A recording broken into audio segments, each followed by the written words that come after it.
And Sharmila Congress పార్టీకి పునర్వైభవం తీసుకురాగలుగుతారా? ఇప్పుడు రాజకీయంగా ఫెయిల్ అయింది కనుకనే కాంగ్రెస్ పార్టీ ఆహ్వానించింది.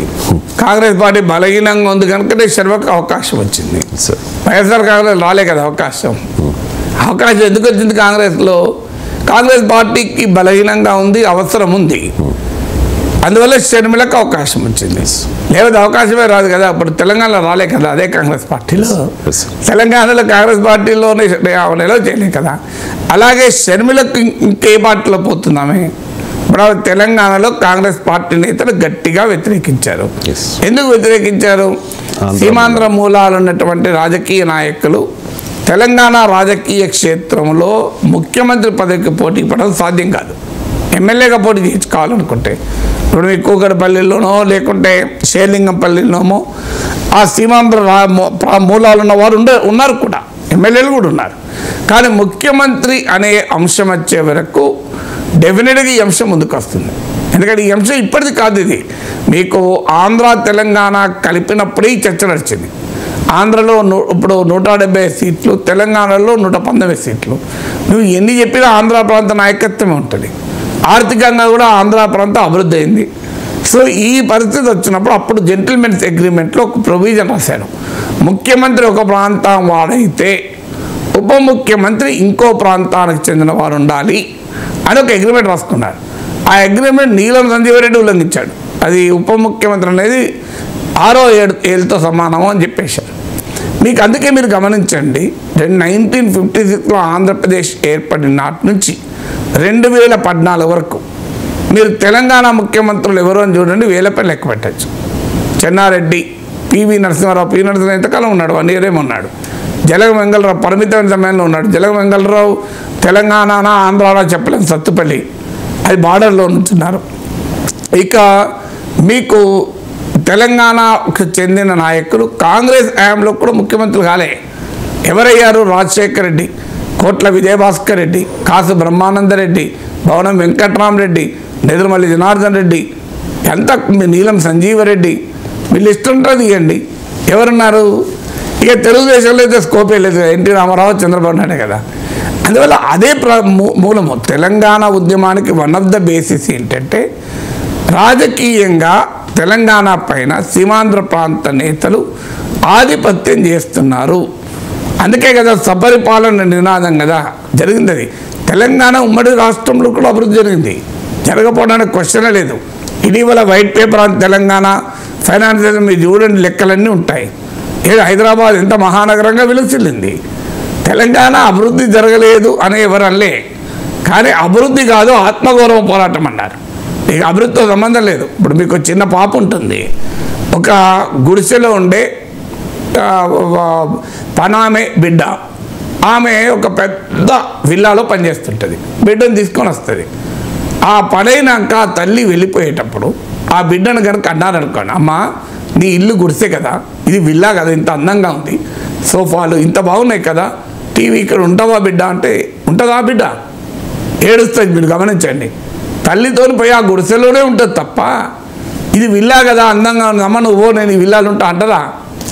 అంటే అర్థం ఏంటి మరి? అభివృద్ధి అంటే విల్లాలు ఉండాలి. ఆ అమ్మాయి విల్లాలు ఉండలేదు కదా, గుడిసెల్లో ఉండడానికి కోరుకుంటోంది. అదే రాజకీయ సెంటిమెంట్ అంటే చాలామందికి అర్థం కాని అంశం అదే. తెలంగాణ ఉద్యమం ఎందుకు వచ్చింది అనేది అర్థం కాక సమైక్య పాటలు పాడితే తెలుగు వాళ్ళంతా ఒక్కటే, మా తెలుగు తల్లికి మల్లెపూ దండాన్ని పాడబడితే మొత్తం మారిపోద్ది అనుకున్నారు.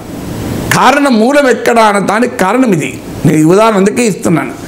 గుడిసెలో ఉండే బిడ్డ అయినా విల్లాలో ఉండాలని కోరుకోదు, ఆ గుడిసెలో ఉండాలని కోరుకుంటుంది. తెలంగాణలో కూడా జరిగింది అదే. సో ఈ వాస్తవం ఉన్న తర్వాత ఇప్పటి తెలంగాణ వచ్చిన 10 ఏళ్ల తర్వాత మళ్ళీ సీమాంధ్ర మూలాలున్న రాజకీయ నాయకులు వస్తానంటే తెలంగాణలో యాక్సెప్టబిలిటీ ఉంటుందా? కామన్ సెన్స్ కదా.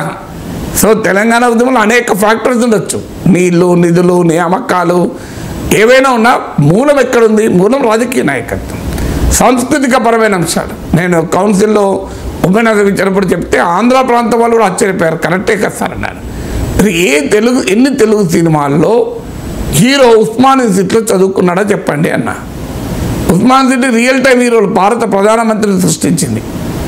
సో మహారాష్ట్ర ముఖ్యమంత్రి కూడా ఎస్బి చవాన్ ఉస్మానియా చదువుకున్నాడు. కానీ ఉస్మానియా యూనివర్సిటీలో తెలుగు సినిమా హీరోలు చదవరు. మళ్ళీ ఎక్కడ చదువుతారు? వెళ్ళి ఆంధ్ర యూనివర్సిటీలో చదువుతారు. కాకతీయ యూనివర్సిటీలో హీరోయిన్ చదవదు. మీరు గమనించండి. ఉస్మాన్ సిటీ ఆర్ట్స్ కాలేజీలో హీరో, లా కాలేజీలో హీరోయిన్ చదవచ్చు కదా. చదివిన ఎక్కడైనా ఏ సినిమాలు చెప్పండి. మీకు తెలంగాణ పండుగ బతుకమ్మ. తెలంగాణలో ప్రతి ఆడబిడ్డ తల్లిగారింటికి వెళ్తారు. నేను చాలాసార్లు చెప్పాను, నాకు పెళ్ళై 33 ఏళ్ళు అయితే 30 ఏళ్ళు మా మేడం బతుకమ్మ పండుగ వరంగల్లోనే ఉంది. ఎందుకంటే ఎట్టి పరిస్థితుల్లో ఆడబిడ్డలు వెళ్ళిపోతారు. అంత విశిష్టమైన పండుగ ఏ తెలుగు సినిమాలు, ఎన్ని తెలుగు సినిమాలు ఉంది నాకు చెప్పండి.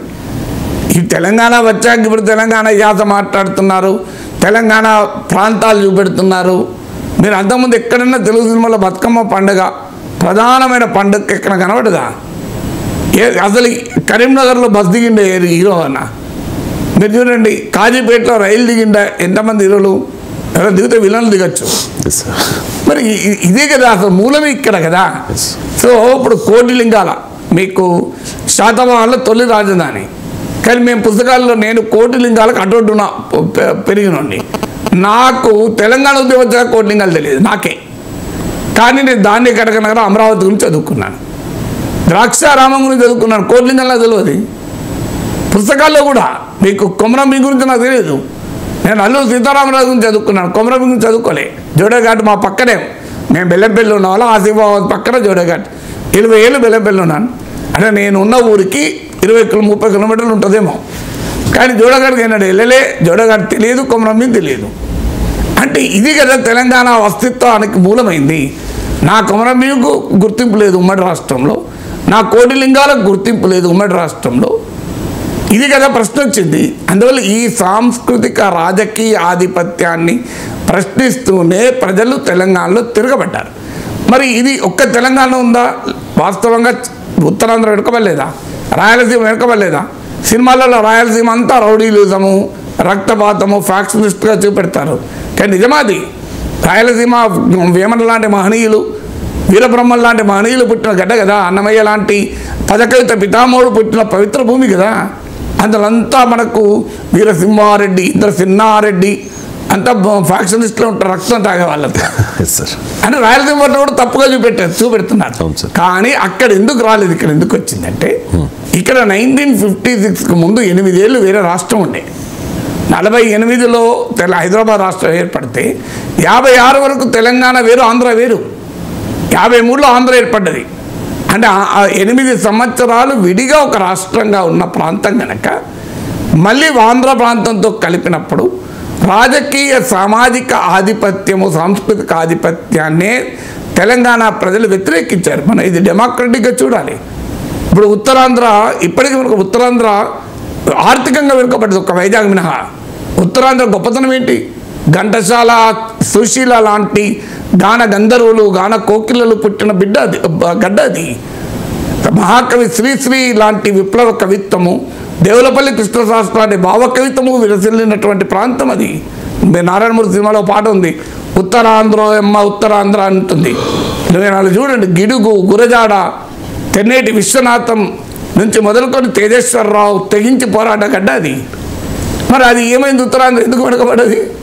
సో మనకు కొన్ని ప్రాంతాలు వెనుకబడ్డా కూడా తెలంగాణలో జరిగింది ఏంటంటే అంతకుముందు రాష్ట్రం ఉండడం వల్ల, అంతకుముందు స్వరాష్ట్రంగా తెలంగాణ తనకు తాను పాలించుకోవడం వల్ల ఈ సామాజిక, సాంస్కృతిక, రాజకీయ ఆధిపత్యాన్ని అంగీకరించలేదు. ఇది గమనించిన తర్వాత నీకు ఇప్పుడు తెలంగాణ వచ్చిన 10 ఏళ్ల తర్వాత ఇంకా చంద్రబాబు నాయుడు నాయకత్వంలో తెలుగుదేశం, జగన్మోహన్ రెడ్డి నాయకత్వంలో వైఎస్ఆర్ కాంగ్రెస్, మీకు పవన్ కళ్యాణ్ నాయకత్వంలో జనసేన, షర్మిల నాయకత్వంలో వైఎస్ఆర్టీపీలు ఉండవు అంటుంది. మీకు అర్థమవుతుంది ఎందుకు ఉండవు అంటానికి. ప్రాతిపదిక మూలాలది కదా.